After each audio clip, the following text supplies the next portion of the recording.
That's important. If Hosea is not talking about non-Israelites, then Paul is not talking about Yes, he can be, and I'll tell you why. Paul applies. So you telling me that Paul can change prophecies? So he's not. I'm He's asking using you it because typologically. the Bible says that no prophecy shall fail. So what you're saying, and this is why I said this is replacement theology. It's not, because you wouldn't let me finish. Is. How can you it won't not let me be? finish? Because you won't let me finish to show you.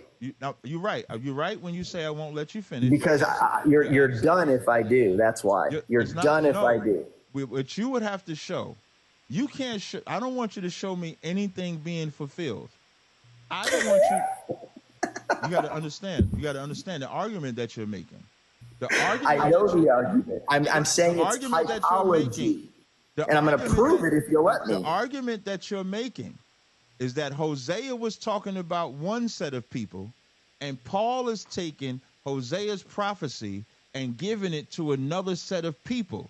You know what the Bible calls? What he does in verse 29. What does the Bible call a prophet that gives a prophecy that God didn't give? He gave it. It's typology. He does the same thing in verse 29. It's a simple question. What does God say? They're a false prophet. Thank you. And what you're calling Paul, the minute you change what Hosea said and who Hosea was writing to, you're calling Paul. This is why Israelites. He does it in 29. This is why, but you won't let me show you. This is why Israelites. Okay, in 29 when it says, and it's, as Isaiah said before, except the Lord of the Sabbath had left us a seed, we have been as Sodom and been made like Gomorrah. That means what to you? That is talking about. That is very specifically talking about the people who were not exiled and unalived during the Babylonian destruction of Jerusalem in 587. No, that's not what that's talking about. It is. I can prove it. No. Read Isaiah 1 and compare it to 2 Kings 25. I think you're missing the point. I'm not. That's not why Paul is saying that. Now I'm going to teach you again. I didn't say that's why he's saying it. I said that's the verse in the original context. Oh, no. Why is he saying it? He's applying it to the remnant of believers who have come to Christ. He's applying it to the Israelites that he just told them that, like Hosea said, you're going to be the children of God. And so when he says that, he's saying that if we was as Sodom and Gomorrah, then we would be no more.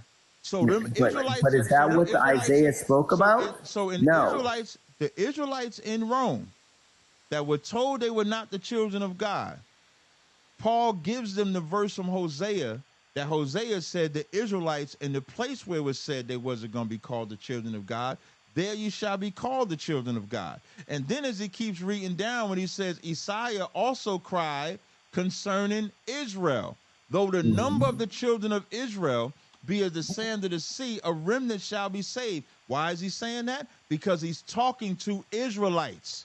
But it's about totally different Israelites. And then he says, for he will finish. You are replacement theology. No, this is about totally different Israelites. And the different Israelites you're talking about is Israelites that are not ethnic Israelites, right? No, it is about what are you talking? No, it's about the Israelites who were alive when Babylon came. No. Here's what I want y'all to. I want to let y'all know what the smart white man is doing. What the smart white man is trying to do is give y'all what was happening when Isaiah wrote what he wrote. That's what he's trying to give y'all. No, I'm giving you what Isaiah wrote about.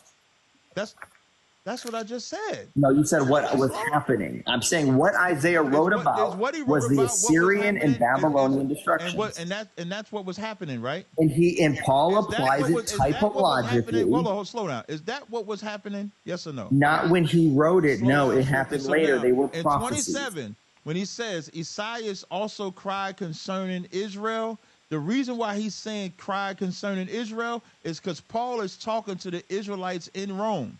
So in verse 29, when it says, and as Isaiah said before, except the Lord of Sabbath has left us as a seed, we have been as Sodom and Gomorrah. That sums everything up. I'll prove to you the Gentiles aren't Israelites. I'll prove it to you. You can. I'll prove it to you. I can. Watch. No. Give me 3 verses. 3 verses and I'll prove it. Remember I said we're going to stop at 12:15. Well, I don't know what time zone you on. So Central. thank you. So you're an hour behind me. So we're about to stop in 10 seconds.